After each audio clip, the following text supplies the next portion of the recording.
though whether you're living. A very good afternoon to one and all. On behalf of management, our principal and our HOD, I warmly welcome Mr. Pankaj Panwar sir, a senior software developer, Auto VRC India. Mr. Pankaj Panwar worked as a software engineer with excellent problem-solving skills with ability to perform well in a team. He is passionate about coding and technology and comfortable with the startup culture and always keep pushing himself forward. He has a vast experience in auto VRC and worked on creating interactive virtual reality experiences and 360-degree video experiences for marketing and visualization. He also worked on a VR experience for aircraft maintenance in Unity Engine for HTC Vive and collaborated with other developers to identify and alleviate number of bugs and errors in software. I once again heartily welcome Mr. Pankaj Panwar for our induction program. Thank you, sir. Thank you very much. Thank you. All right. So this time the session is visualizing big data in Unity, basically in AR, VR, but even in 3D representation. So I will just share my screen.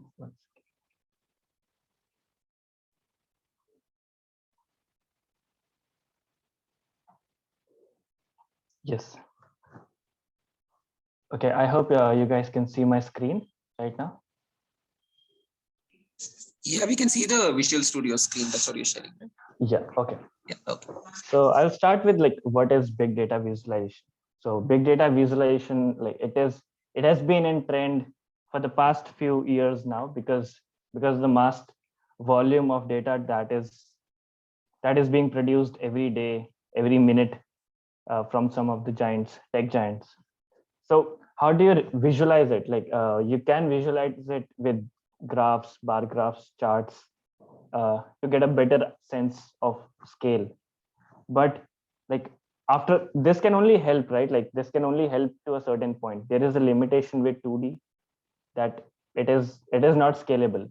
Like you can normalize the charts, but how long can that happen? But as soon as you bring the VR in the concept, so now you have a whole new environment where you can set up your data and you can show it according to what your needs are. The data can be in your 3D space along with you. So that was not something to be heard of, like I guess 10 years from now, but this is what big data visualization is. Interactive visuals also refer to like graphic displays used by analytics and business intelligence tools. Most often visualizations are used to form like the way we know them are in interactive dashboards where you have buttons and some sort of UI, but VR changes that thing. Okay, so for this particular presentation, I created a very small basic project, and it is based on the COVID data from the US API. So I found a pretty decent API of all the states and territories of United States. And so this is a JSON format of data that you can see right now. It is from some website. And if I have to show it in the raw format, it looks like this, which is not readable. But this is a JSON formatter that I have in my browser. So you can see it has a certain date, some state, it has a state code, positive cases, and a bunch of more details. And this is filled every day. Like this has a date. When was it last updated, last modified, check time? All those things are also there. And this is for all the 56 states and territories. So the project that I created is around this. It does not have this level of detail because not everything is important to show here. Many of these things you can see are null. So basically where this is coming from a server, a database where somebody is putting these values and storing it in the backend. And this is being updated regularly. This is updated on a daily basis. So yeah, this is the API. This is in the format of a JSON. And moreover, it is a JSON array. So it is an array of objects. You can see the curly brace means it's an object. A square bracket means it's an array. So this is array. I'll just so that we all are on the same page, an array is a collection of similar data types. An object is a collection of object can be a collection of many data types. So when we talk about an object, we can set date also, we can set state also, we can add many things. We can even add an array inside an object. Here you can see it's a number. Here this is a string. Some are null values. So this is all what an object can do. And then we have on top of it an array of objects. So array is a collection of similar data types. Similar data types here being similar objects. I hope that makes sense. It's a pretty big data set to consume, but okay, let's start with how we are doing it. So I will first show a code a bit, and then later on I'll show a practical implementation of how it is happening. So this is the Unity scene. Basically, right now there are 5 cubes, and the objective of this project is to show to go through this JSON, this particular JSON file, scan it, and pick out the relevant data. So basically the relevant data for us is just the positive cases. So I'm just getting the positive cases here. And I will make a bar graph out of it in 3D space. I'll make a bar representation of it.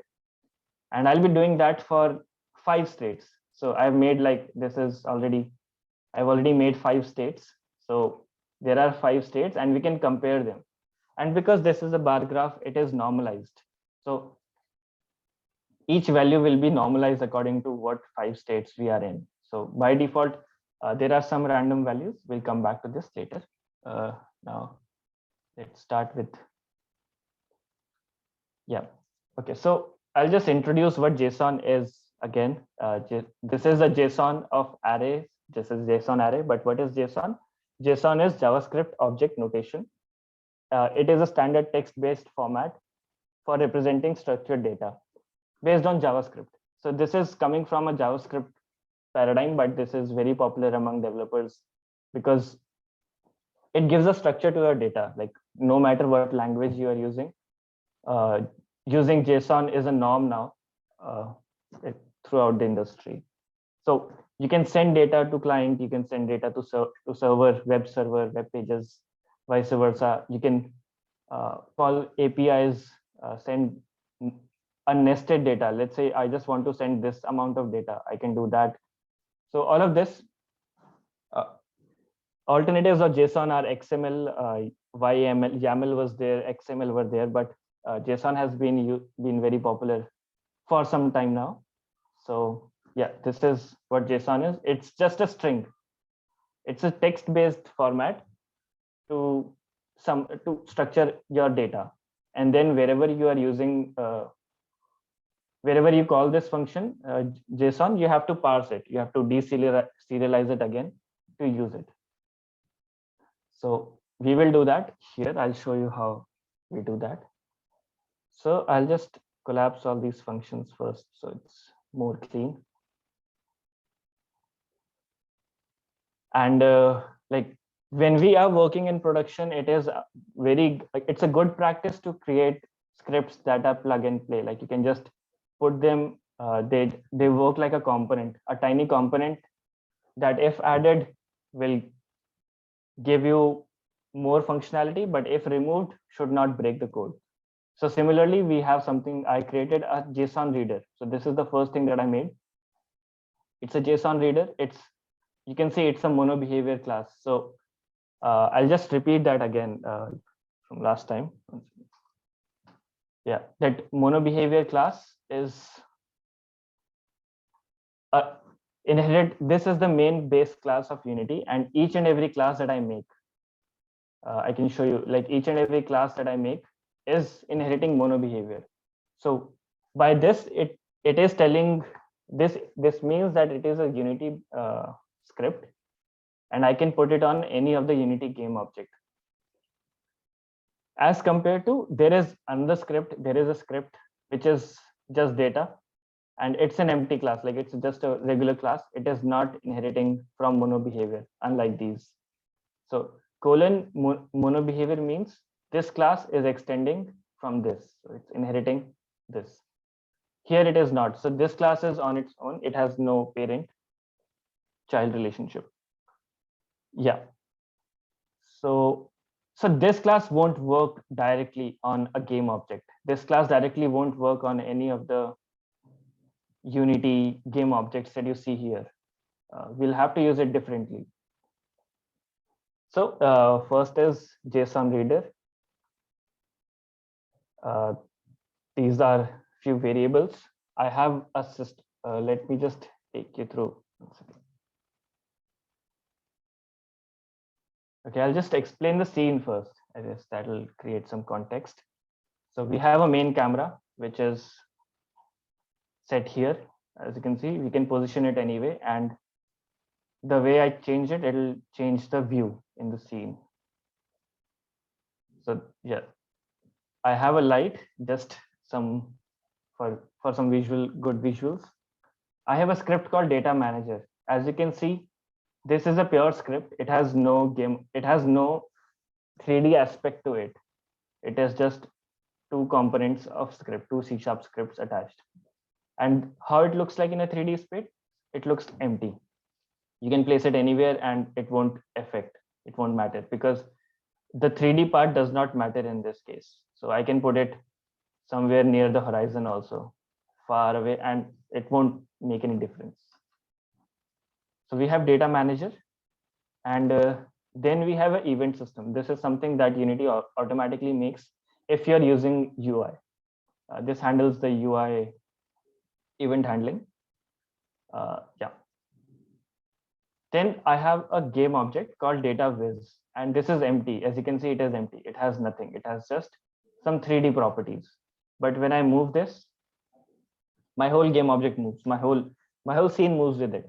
Why this happens? Because as I explained in the last session, that you can create parent, and you can have that parent-child relationship in your hierarchy. This is called hierarchy. So, and data viz, like each and everything that is beneath data viz will be a child of it. And anything, let's say there is a cube also. This cube is a child of this game object, which is again an empty game object. And yeah, so now if I move I'm moving the bar representation, but the cube also moves with it. And when I move the data viz, the whole bar representation also moves. So this is the basic child parent relationship. Why this is being set up like this? There is a reason. So when we create a cube, like let's say I'll create a cube here real quick. Yeah. You can see there is an origin to a 3D object. There is always an origin on which it rotates. You can say this is like center of gravity. Even though right now we don't have physics turned on, you can say this origin is the center of gravity right now. This is how it will balance itself. If it was a physics object, I scale it, it'll stay in the center. Yeah, it'll always be in the center. Even if I rotate it, it'll rotate along that axis only, like along that point.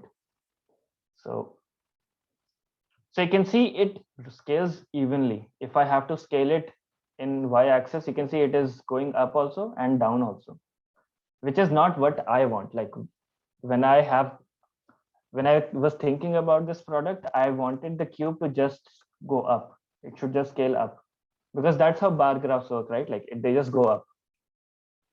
So for that, what I did was, the cube has a center, but bar representation does not have any body. So I just moved it down at the bottom ground, at the bottom level of this cube, and then made cube a child of it. So now what happens is, instead of, I can scale, when I scale the cube, it scales evenly up and down. But when I scale bar representation, it'll just scale up, because the anchor point for it is at the bottom of the cube instead of being on the center. So yes. I can see someone raised a hand.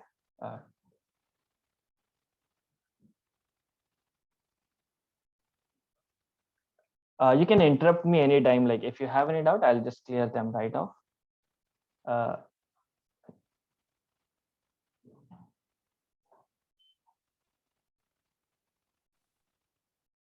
No, sorry, I'm not able to hear you.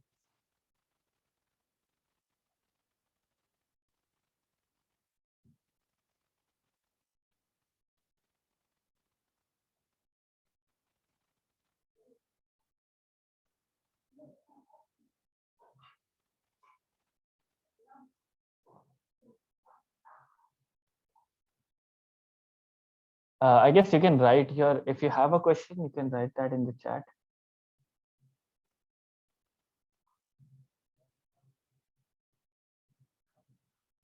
Okay. So moving on. Yeah, this is how bar representations are being set. So basically all the cubes, when they're scaled, they'll only go up.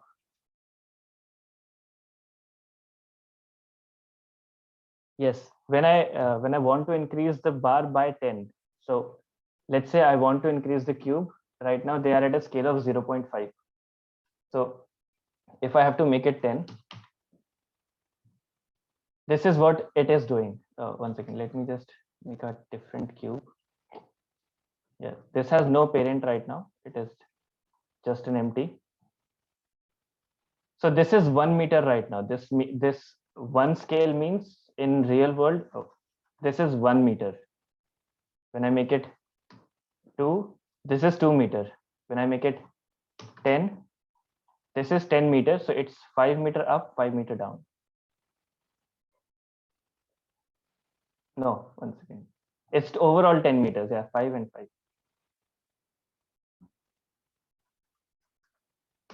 So basically when it's a 1 meter cube, if I make it a 2D,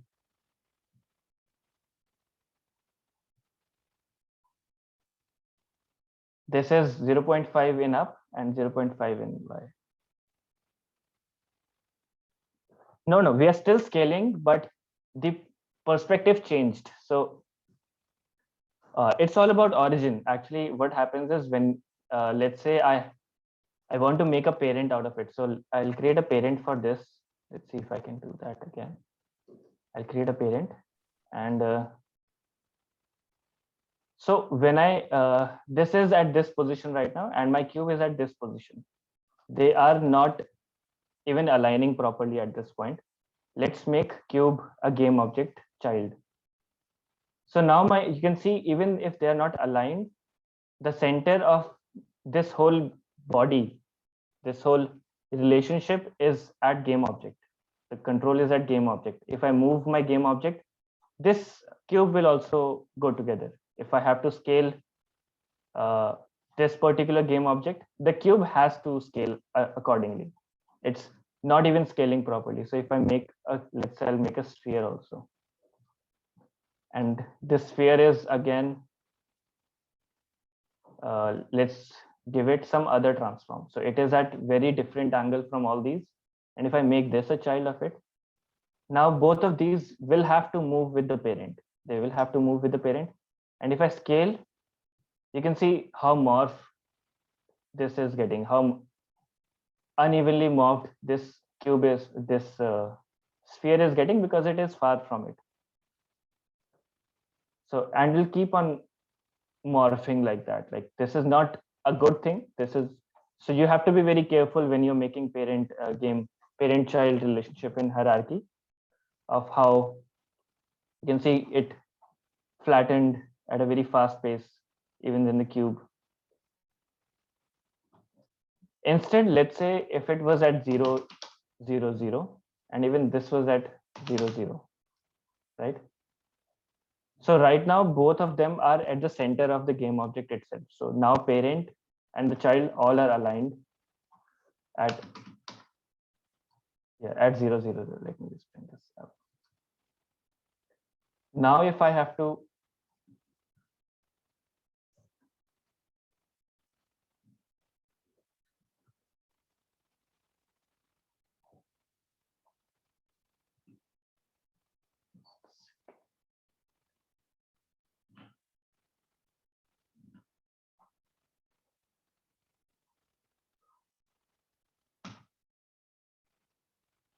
yes, so let's check the cube. So right now, all of them are at sync. They have the same scale.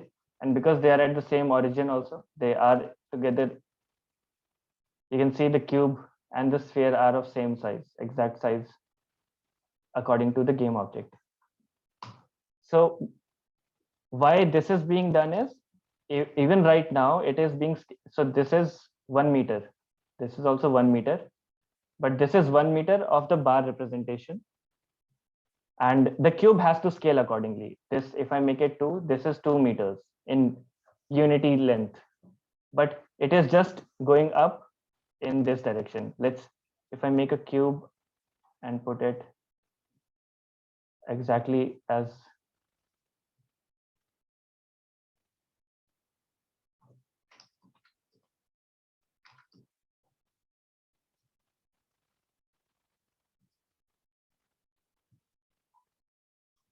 so right now we have these two game objects, and they're almost similar in size. If I make this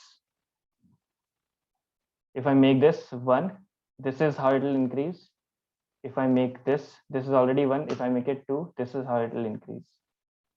I'll increase by 1.5. So this is how it will increase, because now the cube is even far up from that. I moved it up, so which is why it is scaling that like that. But let's just bring this down. Yeah. So just the origin changes and the whole anchor point changes for the game object. I hope that was clear. Okay. All right. So you can see none of these game objects have a script on them. They are very plain, basic cube game objects. They have some material and some mesh. By mesh, I mean a 3D game object. So this is a cube mesh. Anything that is a 3D game object is called mesh. And there is not much code on these game objects at all. They're all just material and stuff. And there is a canvas. Canvas is to render UI. So you can see there is text. Right now, these are all text text offsets, and they will be referenced in the code. And right now you can see positive cases because that's what by default I've given them, but I am changing them in the code. So all of these things will dynamically change with the data we select. Similarly, you can see here also there is a UI which says text, which says positive cases, because that's the default I can give. But this again will be changed in the code. So these are being referenced in the code. How they're referenced in the code, now I'll show you. We have a component, as I showed, a very basic component which does not have any 3D capacity. It just has scripts on it. So how do you add a script? Let's say I'll just create a script and I'll just give it an example. I'll just name it example. Now I have coded everything in example that I want, and how do I add it now? So I'll just come here, select my game object and drag and drop it. Now whatever is inside this example script will run when I play. Or if I have told it to run, then it'll, like whenever I want it, it'll work. But now it has a reference in my script, in my Unity game project. It has a reference. It has a namespace which you can access. So let's start with data manager, because that's the only class, only script available outside. Data manager has two things, its own self, data manager. So you can even call this data manager game object, if not to be confused with data manager script. This is a game object which has a script of data manager type. So let's start with data manager script. What happens here? All right. So first thing, I'll just show you. This is the declaration region. In Unity, in C#, you have option to create a region to keep the code clean. So if you can do that, this is a good practice. I've just showed it here, like how to make a region. Region does not have any effect on the code, but it just creates a region that you can just then collapse if you're not using. Let's say a script is 1,000-line script. So then it's very difficult to keep track of such stuff, which is why regions help in keeping the code clean and organized. So I have a Boolean called internet available. This is something that we do when we are doing the web request, that even checking that does the internet even is available to us or not. Straight off, you can see I have a private string URL. It's a private, so it's not exposed outside. You can see it is not exposed outside. And if it is a private accessor, I cannot use it in another classes also. So this is the basic of inheritance. I'll just make it public. And now you can see a new field came here, which shows this value, whatever I have given here. Yeah, this. I'll keep it private because we don't need to edit it outside. It's not in the scope of this project. We don't want anyone to change the script. This is something that can even be a const at this point, a constant. But this is the JSON that I showed you. Directly copy paste the string. And we have a game object we have an object for JSON reader, which is here I'm referencing JSON reader. I have declared it. This is public class type JSON reader and a variable for it. And yeah, more I'll explain as we go. So first thing we do is we go to start. And so because it is inheriting from mono behavior, we get a bunch of inbuilt methods by default. So start is one of them. Start means when I click on play. When I click on this play button, start function will run. So start function is running start internet check. And so it's just a function call. You could have called it here also, but this kind of execution keeps the code clean and more window for you to debug if there are bugs. So we come to start coroutine. And here we are giving a check connection, whether it is connected or not. So I'll explain what coroutine is. Coroutine is basically when you have to wait, when you actually have to wait in the script, like line of execution.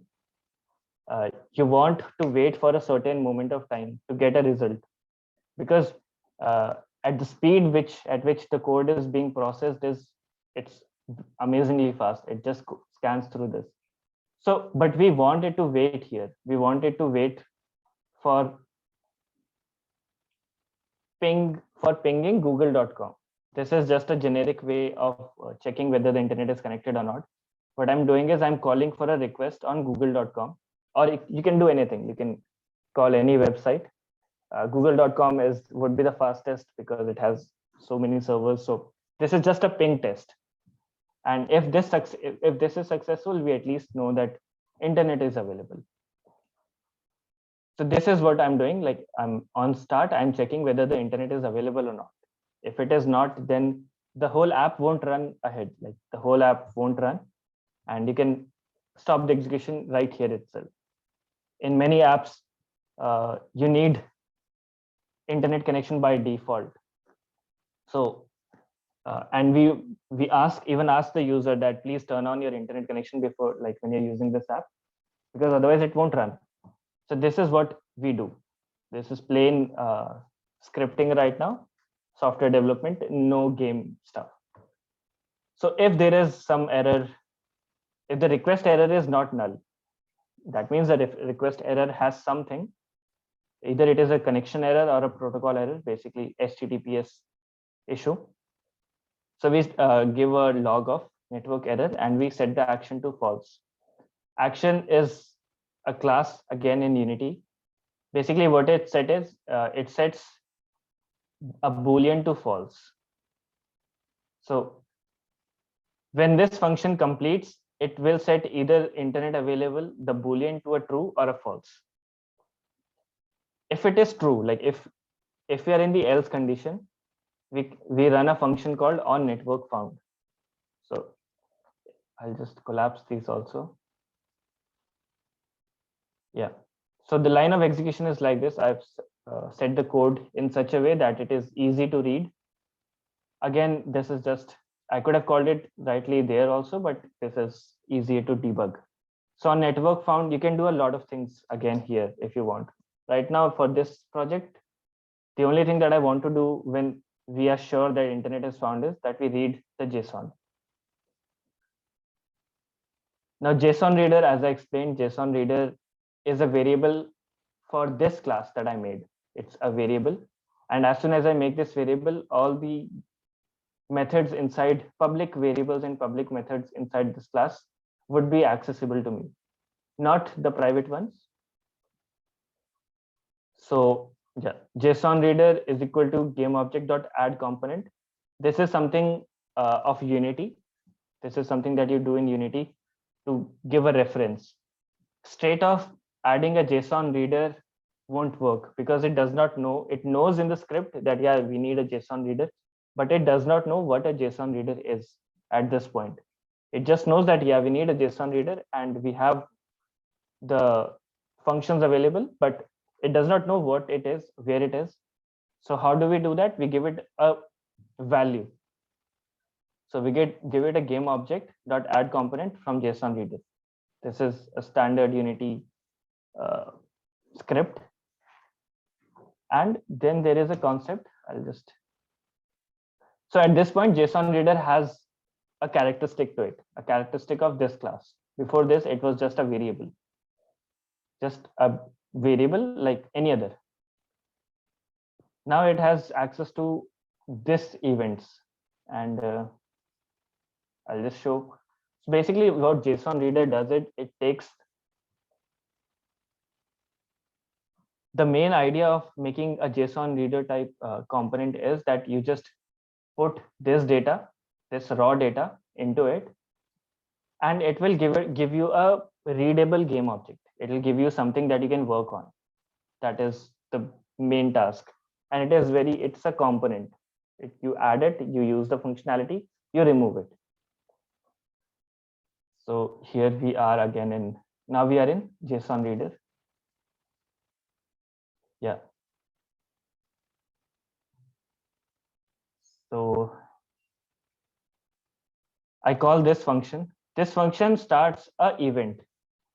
Now event is a design pattern, like creating events is a design pattern, and it is something that is very important in the industry. Like when you're working on production level code, you use this design pattern a lot. It's called observer pattern. And basically in this pattern, you are listening to events. Instead of asking every time, is this done? Is this done? We listen to an event now. So what happens from here is that this will broadcast a method. This will broadcast a method that, yeah, like now we are waiting for the server response. So on server, this is, yeah, here we have subscribed to on server response. Plus equals means that we are subscribing to an event. Whenever that event happens, we will come to know. So we can unsubscribe it. Instead of checking it again and again, in Unity, we have a function called update on which runs every frame. So we can dump whatever we want every second, like whatever we want on interval, we can check it there. But that is a very bad practice, and we should avoid using that. Other way could be you could make a timer function if you are not coming from a Unity background. you will have to create a timer function, create enumerator, and again check for whether this function is done or not. Instead, we just listen to it. Whenever it is done, it will tell automatically, yeah, I'm done. You can go on.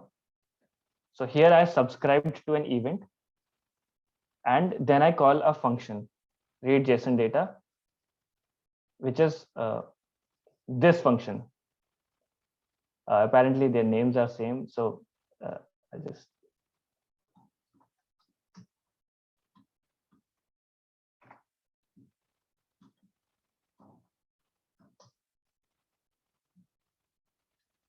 yeah.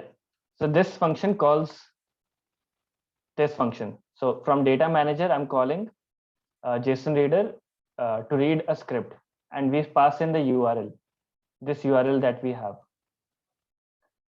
It sets the JSON URL, sets just a string, and it passes it inside webjson.read request. This is where we again check for.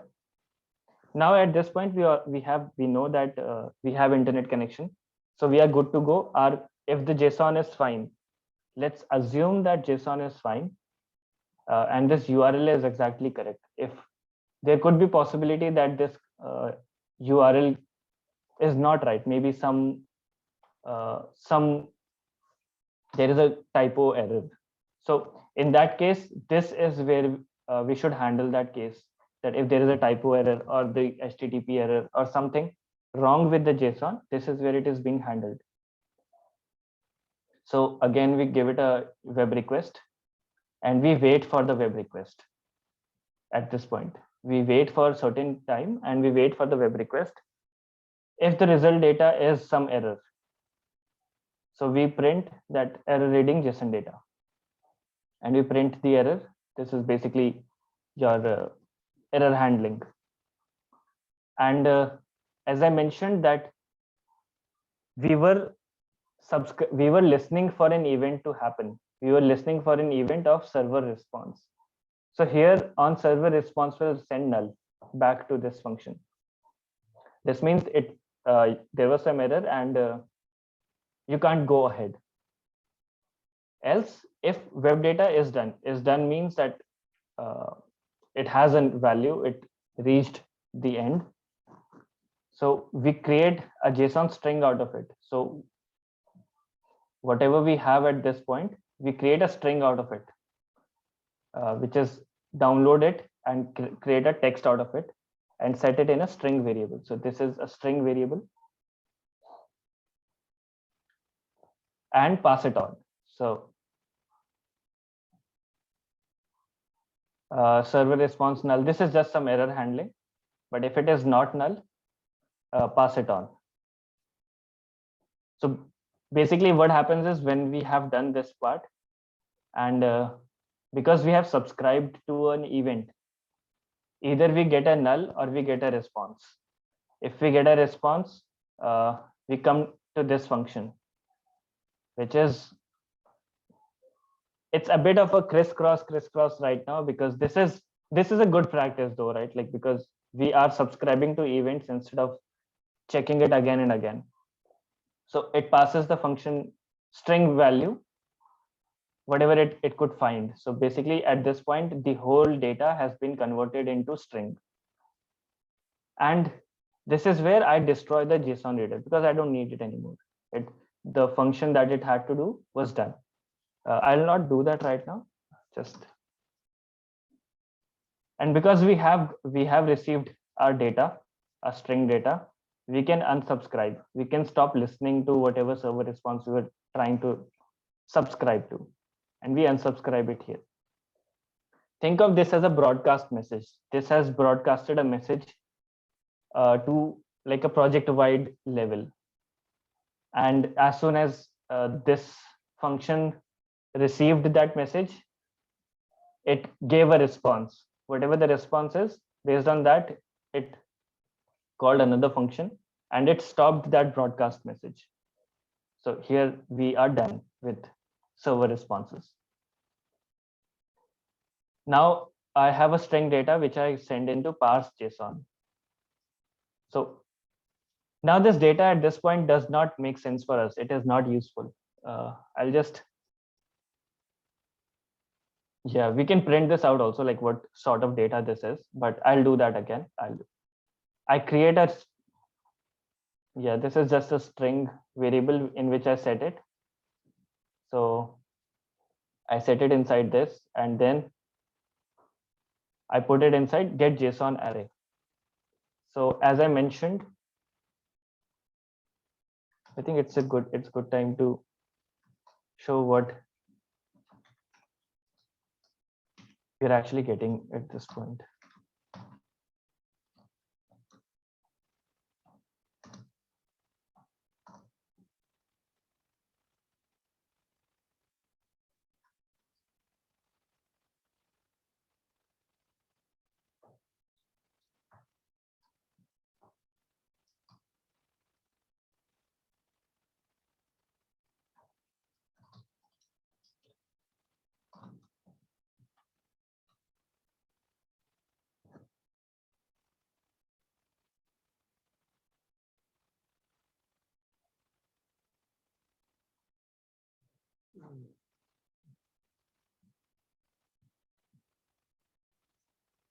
You can see right now, this is what we have received.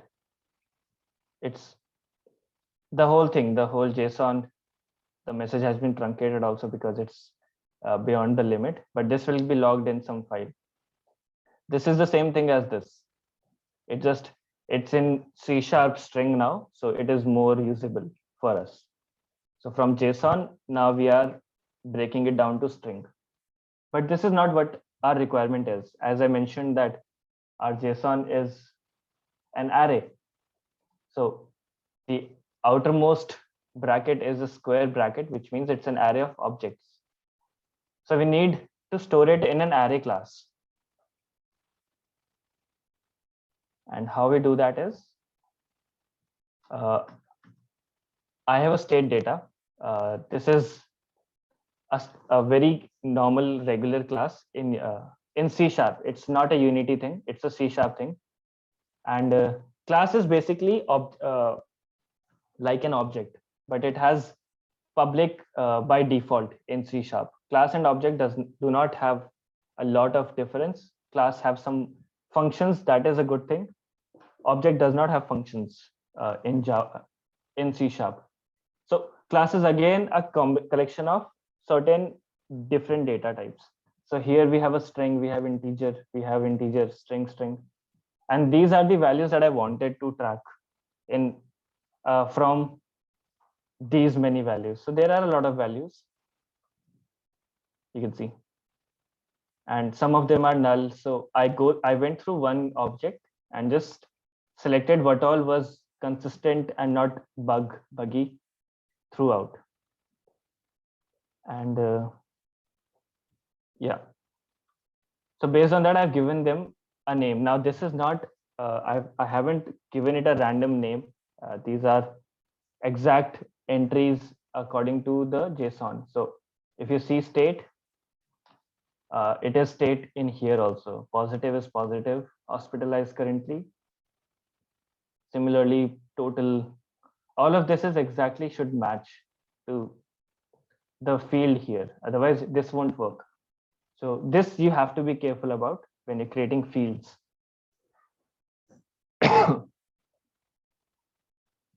Okay, so these are the only values that I want to track, and I have created a class out of them.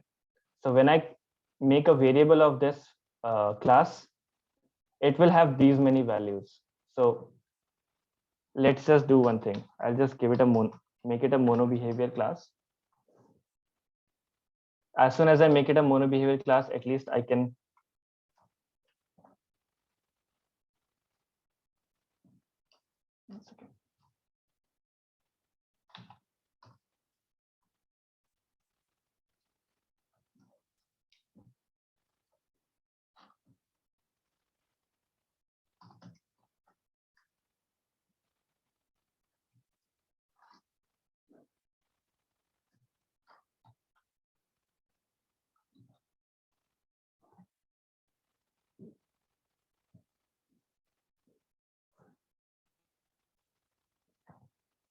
So what I've done till now is I've given it a mono behavior parent. So now it is a normal Unity class. So now what I can do is I can give it to some game object. And you can see I have these values by default for each class. So as soon as I give, if I make a game object out of this, that particular game object will have these many values, these many declarations. And yeah, so this is what a class is. It gives you a bunch of different objects, again, of entries. I'll just remove it. And let's make it normal again. If we don't want like to use it extensively for mono behavior purposes, it's fine to not use mono behavior, because mono behavior adds its own overhead when you are inheriting from that class. So I have, as I mentioned, that this is an array of states. This is an array of 56 US states and territories. And so I want an array out of it. So what I did is I gave it a state data array notation. This is how you call an array in C#. You give it a square bracket, state array. So I'll just explain what the difference between these is. When I say it is state data state, this means it is just one game object, one variable of that class. When I say it is an array, I say it is multiple variables of that class, multiple entries in that array, all of same class type. Okay, I hope it's making sense till now. So let's get back here. Yeah, so we have a string JSON ready. It is printing us. It prints us a lot of raw data right now, which is not that usable to us.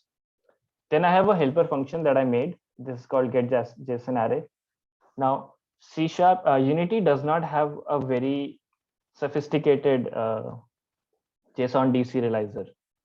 So JSON deserializer means when you have a string, it's not any random string. Like this all is following JSON protocols. So each and every bracket, each and every comma, each and every square bracket, whatever you're seeing here is very consistent, and which is why it is used along throughout the industry, because JSON means that the data is correct. The structure of the data is correct, and it is usable. You don't have to doubt integrity of the data. So I know that the whatever data I am getting is right. Now I just need to map it to my class. So from all of these values, I need to map whatever I want, basically these much, into this class, into an array of these classes. So I call this function getJSON array, which is a generic function. It takes T. T means it's a generic function. T can be anything at this point, and it is state data. So state data array and JSON string. So what it will do is now I mentioned that Unity's JSON deserialization is not that advanced. So it cannot handle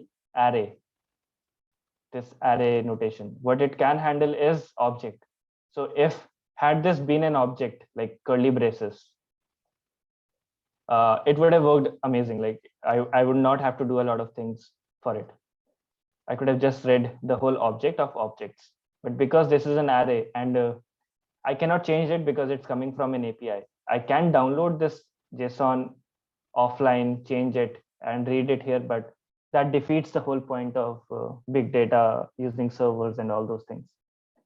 So which is why what hack I could do is I could make an object and then object of an array JSON. So I'll just show what it actually means. So basically I have a string here, and before that string, I'm appending this much value. Now this is very carefully written in JSON format. Here I am appending it with the JSON data and closing it again with the curly braces. So I'll just print.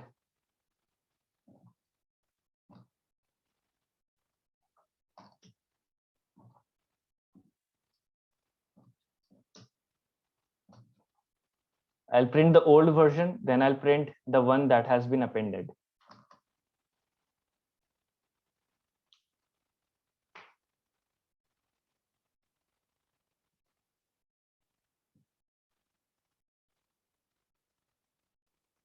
As you can see, the old data is starting with a square bracket, and the new data is starting with the curly braces.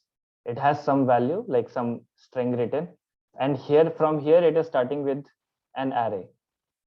So this is the whole thing plus this. This is this plus this. So now, like, I have tricked Unity into using it as a JSON object, but inside that object I can use an array. This is the very basic of it. Here you can see it starts with the curly braces now. Here it starts with a square bracket.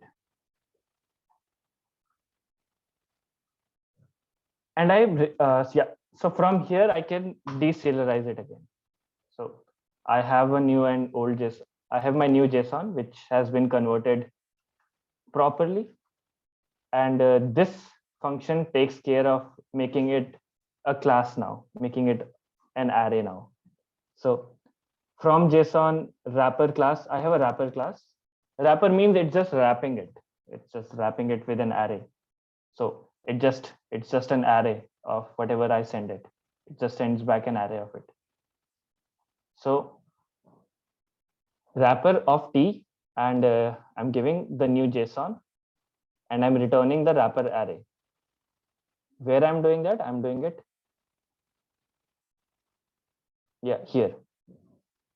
So at this point, when we run this line number 87, it will jump down to this block, and state array will be filled with data.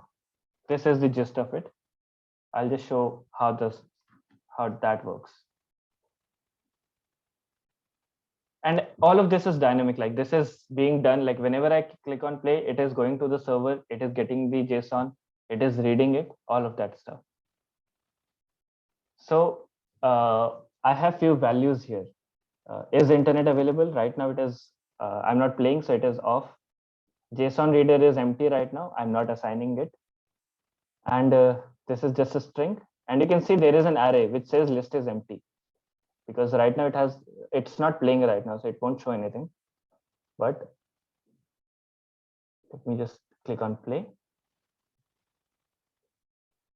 Yes. And now you can see it has 56 states and territories of United States, all with the data from the JSON. And I could have more, like I could have all the data also, but this was not required. Like, it's not required for the scope of this presentation. You can see. And I can manipulate, like, I can't manipulate this data. This won't make any sense. This won't, as soon as I stop it, play it again, this all will be back to default, because it is reading it from the web. And these are basically the state codes. So NY means New York. I know a few, DC, Denmark. So all of these, yeah, this is coming from the server. So I have stopped the representation, right? I have stopped that, which is why the bar graph does not show right now, but that will show. So we have the data now. Like, what we did was we changed the JSON data into raw string, and from raw string we changed it into something that we can use. So we mapped it on a class array of classes. So array of state data class, and each state data class had these many values to be filled. And when all of this was mapped successfully,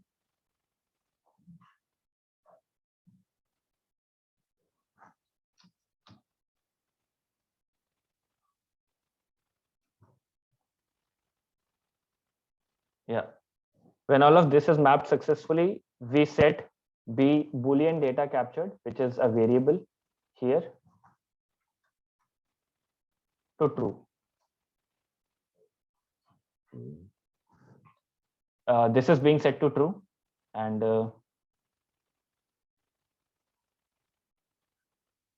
now these are the functions that I used like in a different way. So the only thing that this class had to do was read the parse the JSON and set data capture to true. All right. Now we come to data UI display. So I can close JSON reader. Let's take a look at the data UI display now. That's displaying a string. So these are the text. You can see it's referencing these scripts. So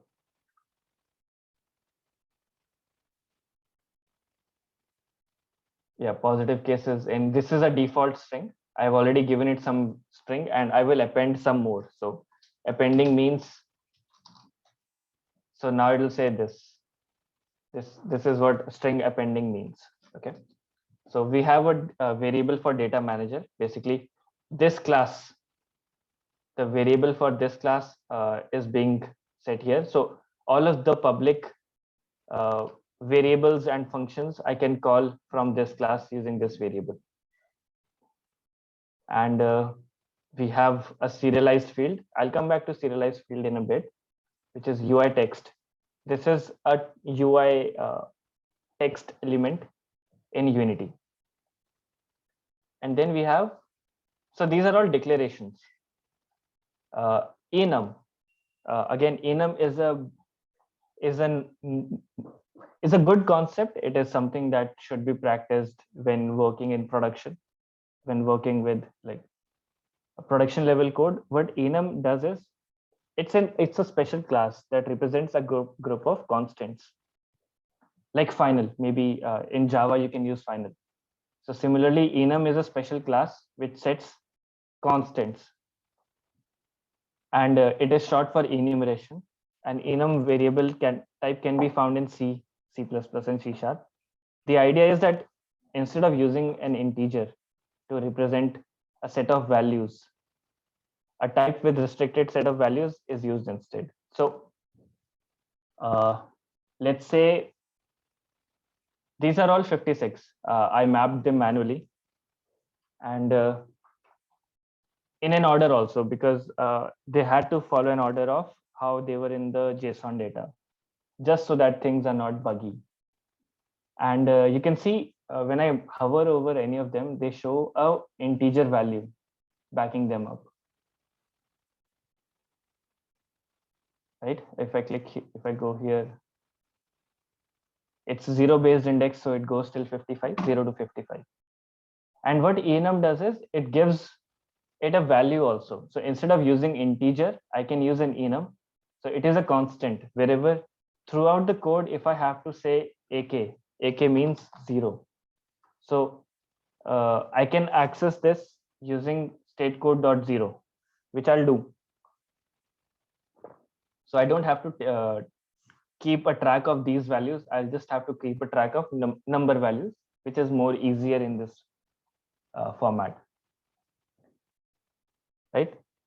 And using enums increases the level of abstraction, and like it lets the programmer think about what the value means rather than worry about how they are stored and accessed. And this reduces the occurrences of bugs. So using enums is very much advised and recommended.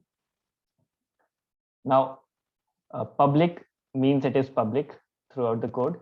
Enum is the type of class, and state code is the variable. Now to use that state code, like to access that value inside these, I have to create a variable for that. So now I can do state code. I have to create this variable to access these values. Okay. Okay. Here we see an update function. Now update function is a mono behavior class, and this is something like we should not, like, if this project is more of a POC at this point, like it's more of a proof of concepts, that whether the thing that we are making really works or not. We can make it efficient later, but at least it works. That is the underlying concept here, that it works, and we can optimize it a lot.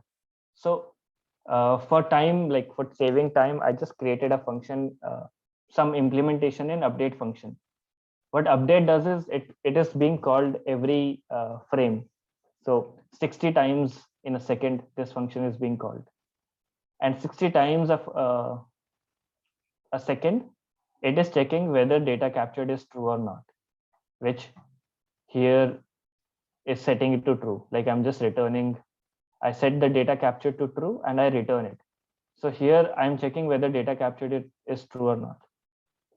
I could have done this also, but then functions you can do a lot more in functions if you want. So 60 times a second, it is checking whether data has been captured or not. And as soon as it is done, this will set the UI text, which is a UI element in Unity, like in 3D space. I'll show what that is. It says text positive cases, the default text that we have.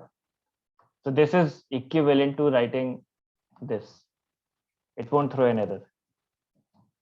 But you can, let's say tomorrow you want to add more to it. So you can do here. So this is how we make it more modular instead of hard coding string values. Okay. And we set state code to string. So whatever state code we have for that particular state code, we set the string to it. To string means it will give it a name, like AK will be AK, like it will be in the string. Right now it's an enum. So this is an enum form. It will change it to, it will cast it to string and get positive cases. So state code, let's assume CA dot colon data manager dot get positive cases. Again, this function is in data manager. And we pass the state code. And we give it a string, we make it a string also. So positive cases is an integer value. Like in the JSON data, I can show you, it's a positive is an integer value. And but we want to show it in the UI, so we have to convert it to a string. So how do we do that? We come here. Now there are two options of doing something. Like there is this is called a ternary operator. It's a very basic computer science thing, where this is a one-liner function that if this is true, then do this, else do this. The same can be done in these lines also, that if data captured is true, then we return the index from the array dot positive. So from the array of these classes, whatever the state code we have sent, get the positive integer out of it and return that. If you could not find it, return -1. In this case, we don't have an issue with -1, but I added it because the JSON was huge and I did not go through the whole JSON because it's like 4,000 lines. So just in case there is an error, we should handle that right here only. So this is how we get the positive cases, and we put that in the text.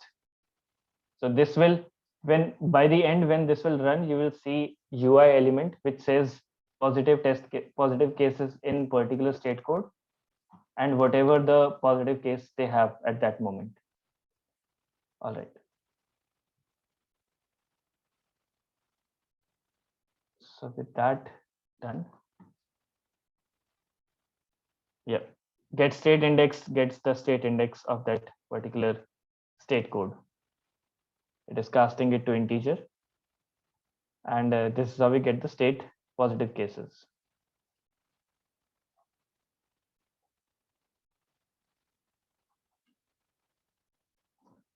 Okay. Now I did show you that I was using update function, and I'm blatantly using it again also because it makes the life easier. It's not the best optimization, but it gets the work done. So it's good for testing purposes. Now we are in the data bar display. I think I'll just show the project also once, like what we are actually doing now.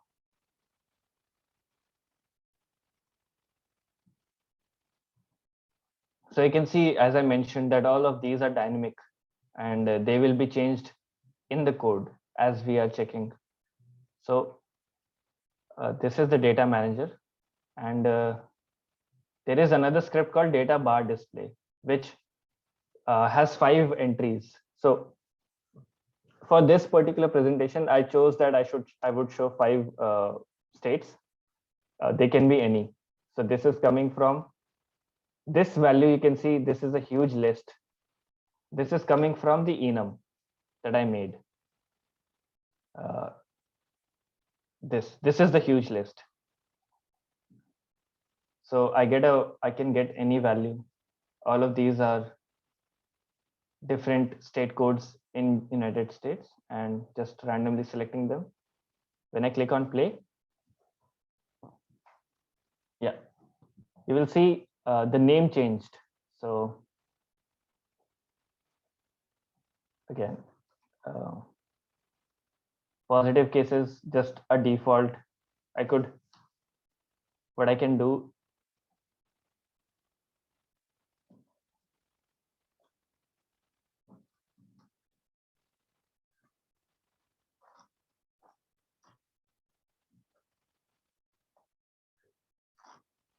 even if I remove the text, yeah, you can see that whatever values I chose, LA, MI, PR, SD, DC. So these are the values that I chose. These are states that I chose. And this is the positive data that is coming from the JSON. Now, as I mentioned that this is a bar graph, so it has to be normalized. It should not happen that one value, even if it is huge, it just skyrockets up and making all the values dwarf. So everything has to be normalized. So basically, I see MI has a huge number, but as I change values, you can see other values also rescaling. They are still the same. So LA now is the highest one. If I make DE, let's change it to New York. Now you can see LA has shrunk down to a lot, even though the value did not change. It's just that New York is so long. Everything has to be normalized accordingly. And this is dynamically running right now. Yeah, this is how we are managing the data. This is how so from the US government API, we are getting a JSON and using it to visualize this bar graph in Unity. Now, the crux of it is still not like I haven't explained that part, which is how the data bar is working, how the bars are scaling or not. So data manager passed that JSON into a readable object that we can use. And UI is just setting up the UI, the text that you see. But data bar displays where all the other things are happening. So I have a region for declaration, and let's start with this. So declaration means I'm just declaring text for 5 states. What the 5 state, basically, this is the first state, right? How am I changing it in the code? I have to send it. So I am sending it. This is how I reference it, that I have to send this in the code. This is how I can use this particular game object in the code. Similarly, all of these are state names, which are on the top. So state 1, state 2. All of these are on top. I'll just name them states. And the values at the bottom also change. So what they are is values. These are all the values. So value 5, 4, 3, 2, 1.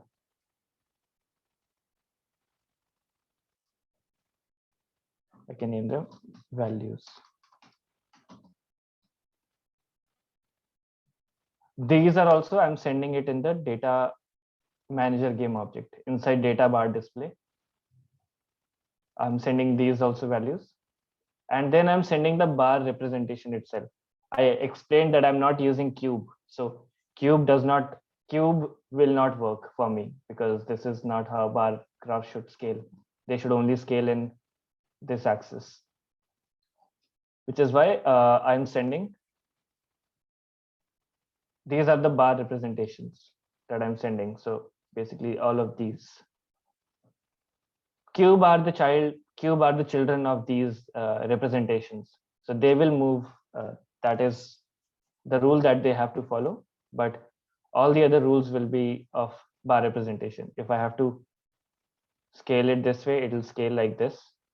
You can see it is scaling evenly on this axis because it's in the center, but only because it's in the bottom of the y-axis, which is why it has to scale like this. Otherwise, even here it is in center. Yeah, I hope that makes sense. Okay, so now let's move to the last script. This is just data manipulation. So data manager, we are sure that we have a good readable object at this point. JSON reader made sure that whatever JSON we are inputting, that is valid and it can be converted into string. Data manager takes care from that point. It takes whatever JSON reader has given and converts it into a usable object for the programmer. So programmer can use it as an object, as an array. Now it's an array, right? As I mentioned that this is an array. You can access the array like 0 index. So 0 index means the first value of the array. Array 10th index will give you the 10th value. So 10th index you want something else because this is a game object, array of game objects. So 10th game object will have some more values to it. So you can access all of those stuff like this, and it is accessible, readable by C#. All right. So yeah, this is how I'm setting the text, values and bar transforms. These are just the values that I showed here. These are corresponding to these. This is corresponding to all the text states. The names are same. You can see the names are same. By default, camel case Unity understands that you're using camel's case, and it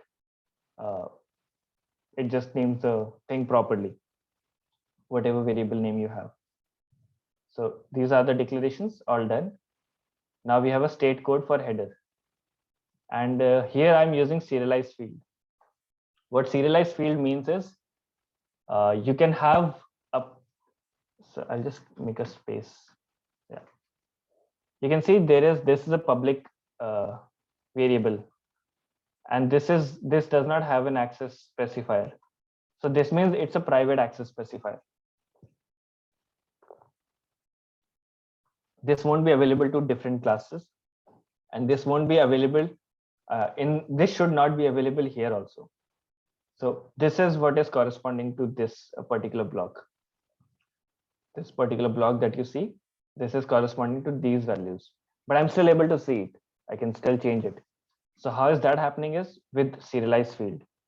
As soon as I remove serialized field,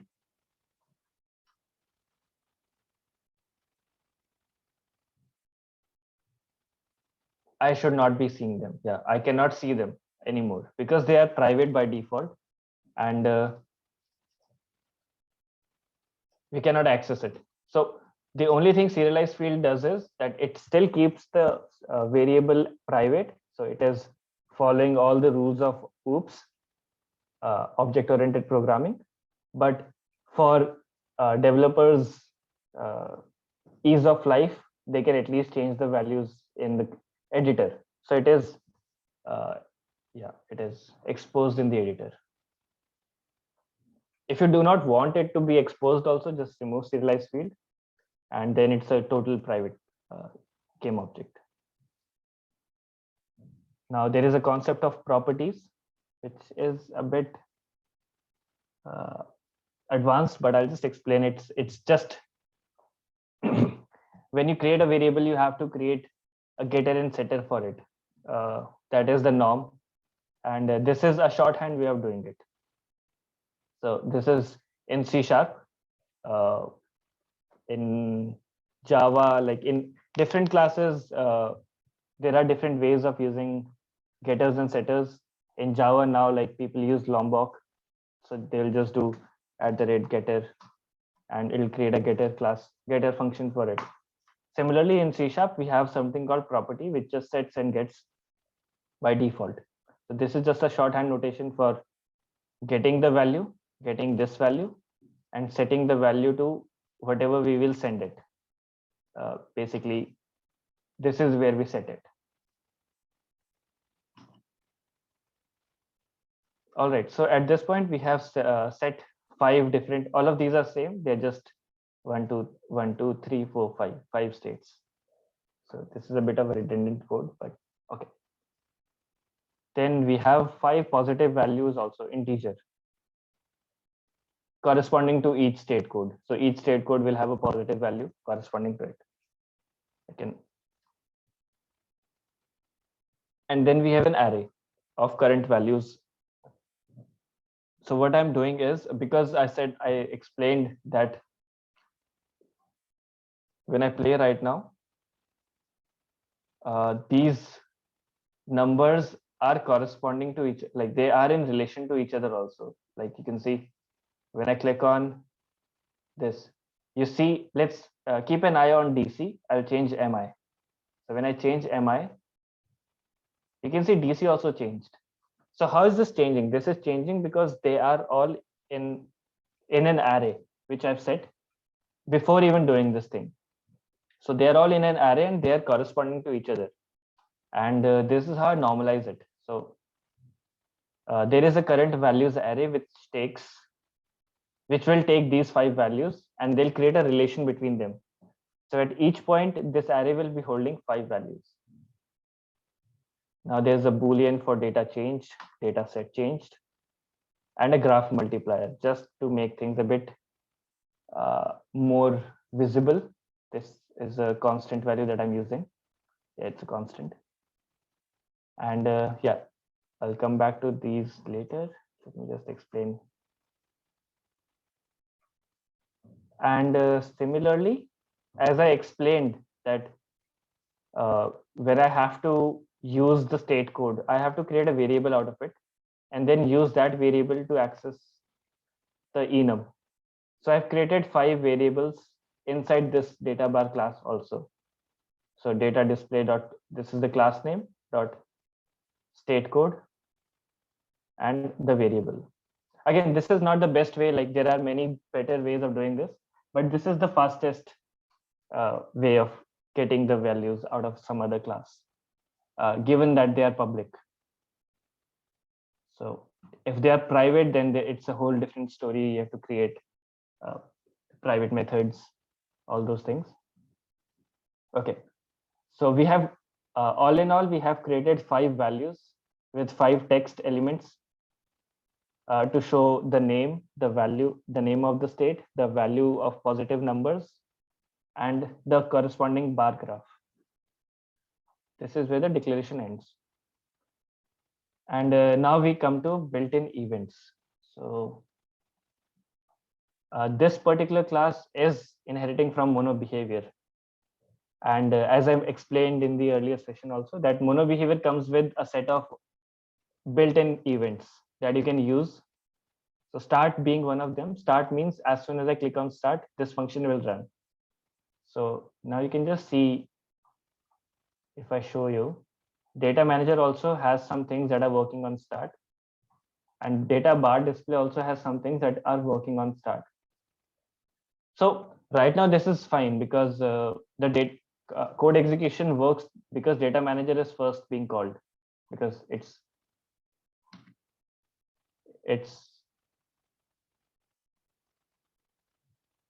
data manager is on top, so it will be called first. But there can be moments where line code execution might be very confusing, so you have to be careful about when to call it. Some events can be called even before start, so that is something that the programmer has to decide when to call certain events. So both of these from like outside view would feel like they're all going to happen on start. As soon as I click on play, this should also run and this should also run. But that is not the case. This is being called first.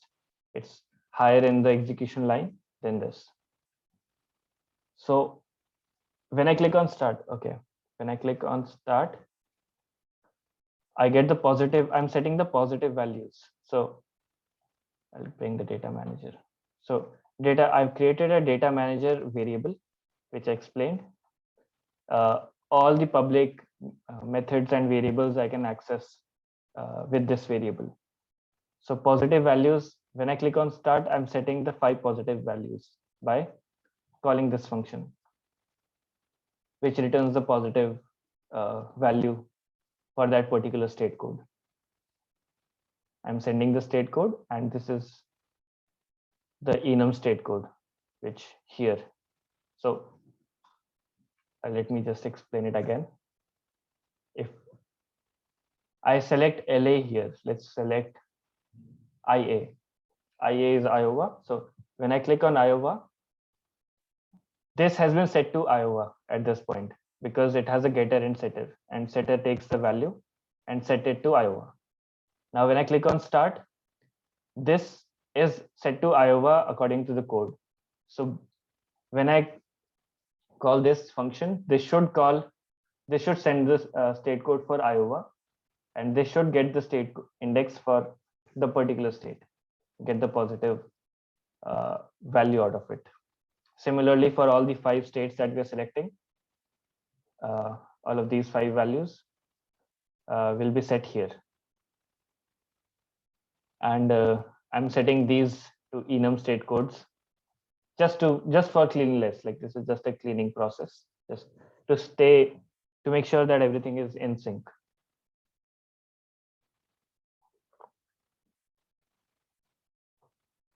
Okay. And then when I click on start, I'm setting the array also. So current value array by default was empty. And this is a dynamic array. So it will increase in size. It does not need a predefined value that this is only how to expand. Otherwise, you'll have to create a new one. That does not happen in Unity. Like by default, this acts like a list. So list data structure is a dynamic array that increases with size, and we give it all the 5 values. All right, so when I click on start, we have this first bit. This is at the first frame. We have all the values mapped out properly. Now there is an update function also, and I can see a lot of things are happening on update. So update means this whole code is running 60 times each second.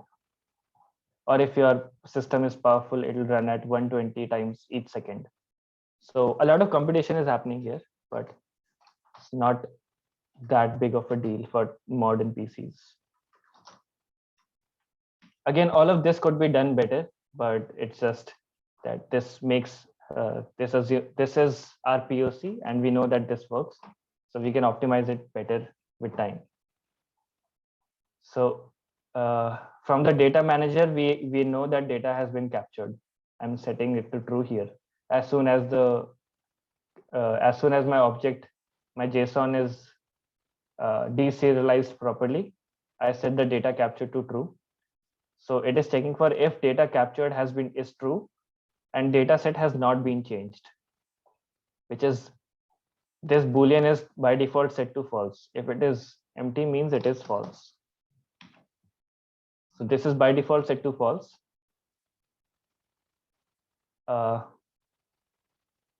Yeah. So if this value is true, if this is true and this is false, which is the first condition, we go inside it, we get the positive values, we create this, and we set the data set changed to true. So this is happening 60 times a second. Just imagine that as soon as this gets changed, yeah, data set changes by default false. So it will come here first time. This will be true. All the conditions are met.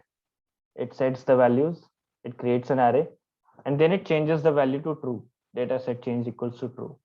As soon as this is done, we won't go in this block again in the near future, because unless we don't make it false again, because this is an AND operation, so it is checking for the false. So we set the data set to true, and it won't go into this again.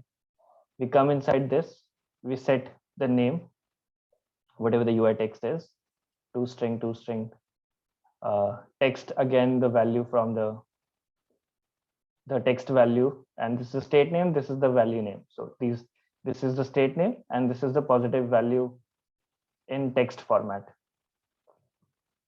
And because data set change is true, so it will come here. If data set is true, then increase the scale. So transform.local scale is set to a new vector 3. So vector 3 is a class in Unity. Basically, vector 3 means a combination, a collection of 3 values, 3 float integer values. So our bar graph is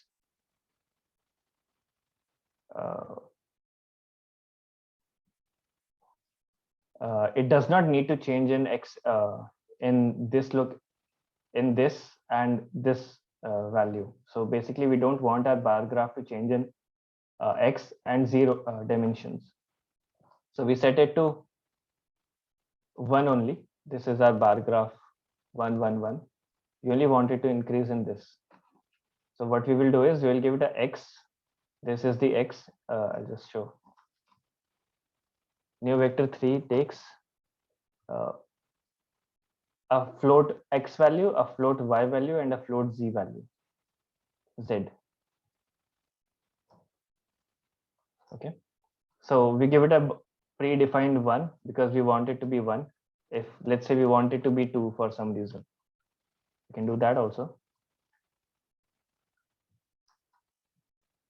And we want the z value to be same as the y value. Let's take that also. So we can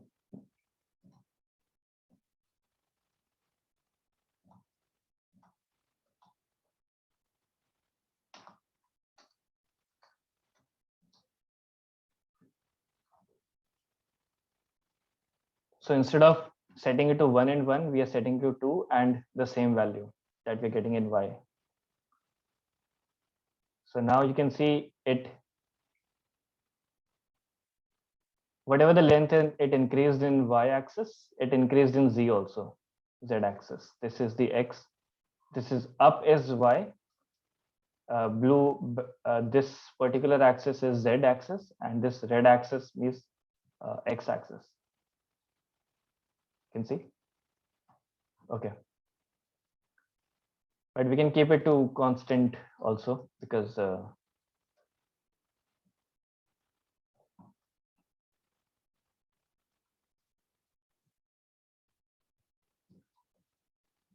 that's how the graph looks nice. So, and we get a normalized value. Now, normalized value is a math function which is taking whatever the value that is.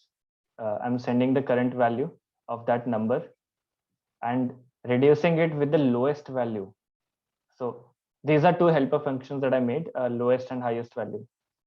So get highest value should give us the highest value in this array of 5 positive values. So what it means is that when I click on play, the highest value is of mi, which is this number, and the lowest value is from dc, which is this number. So we have all these numbers stored in our array. Now we just, and how we get the highest value is we set the highest value to -1. I'll just, this is just an algorithm based task. We set the highest value to -1. We loop through the array. And if the current value is greater than the highest value, so obviously we don't have any value as -1. So the first time it will change to whatever it reached at that point, and then it will cache the highest value.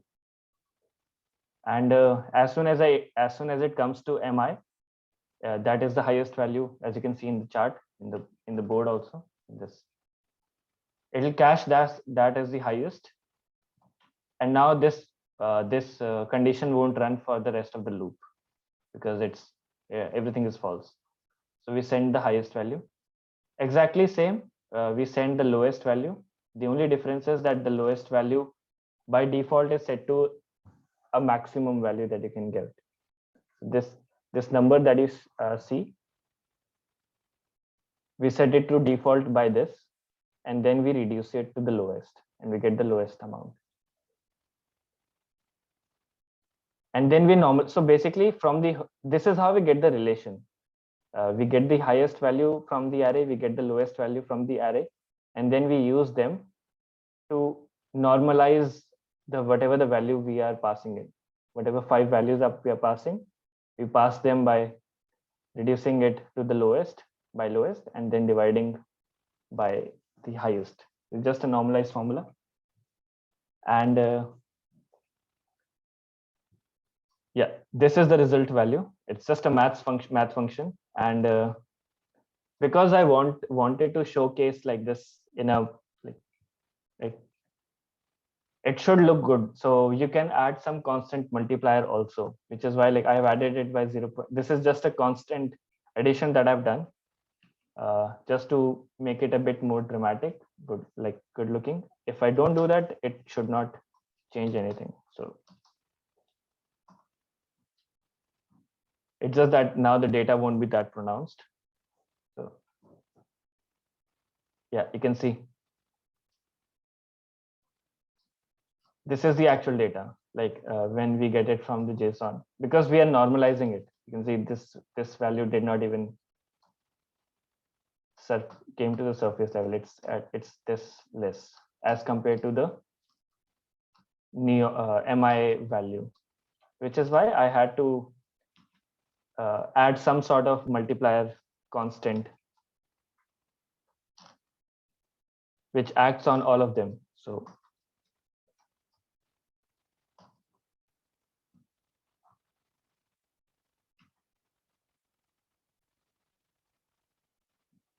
yeah, so get normalized value will give us that, like as soon as the data set changes, because we are checking for this condition 60 times each second, so we are checking for it constantly. As soon as our data set changes, we will again call these functions, get the normalized values, and then this is just a check that whether values are same. If they're not,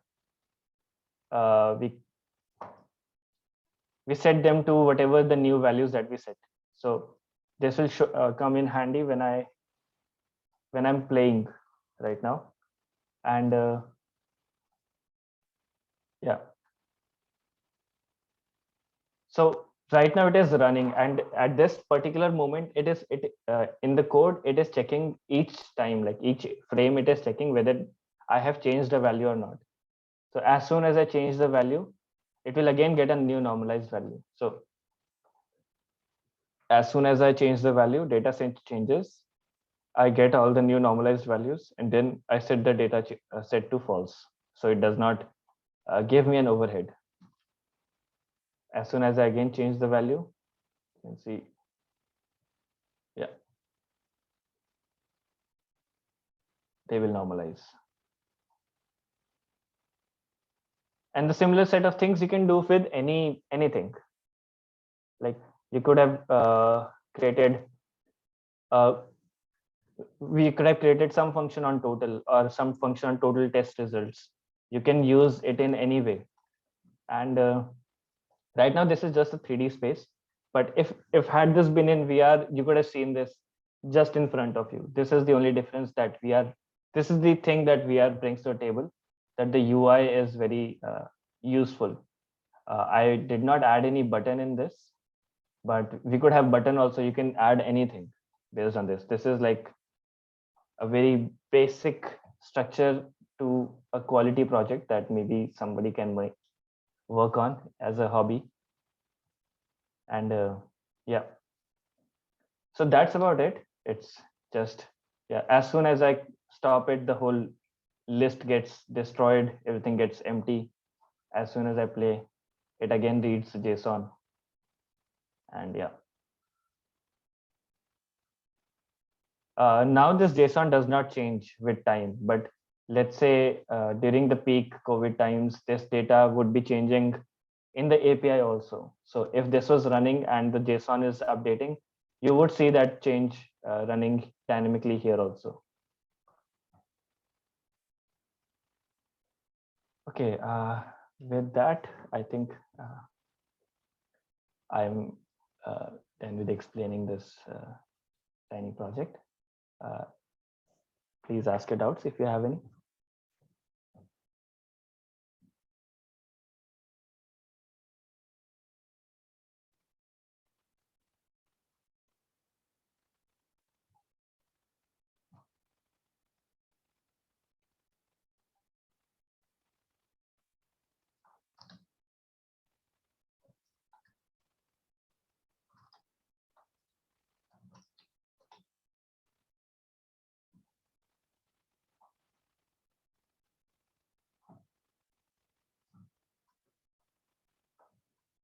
Are there any organizers in here?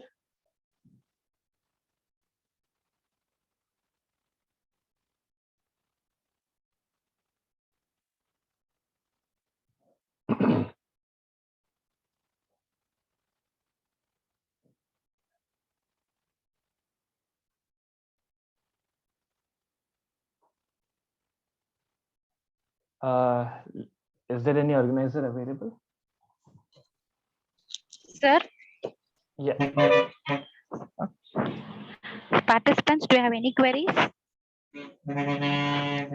So shall we close, sir? yeah, sure, we can do that. Okay, sir. All right.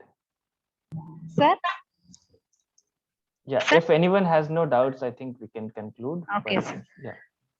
I would like to thank our speakers, Mr. Angad B. Raghavan, sir, Operation Lead, and Pankaj Panwar, sir, for enlightening us with their knowledge in their busy schedule. We are glad to have you as our guest speaker. Thank you, sir. Thank you very much. Thank you for having me. Today's session was very informative and gave us deep insight into the topic AR/VR integration with big data and demonstration of big data using Unity software and data visualization in AR/VR using Unity software. I once again thank Mr. Angad B. Raghavan sir and Pankaj Pandwa sir for presenting their wonderful session. Thank you, sir. Thank you so much, sir. Thank you. Dear participants, we have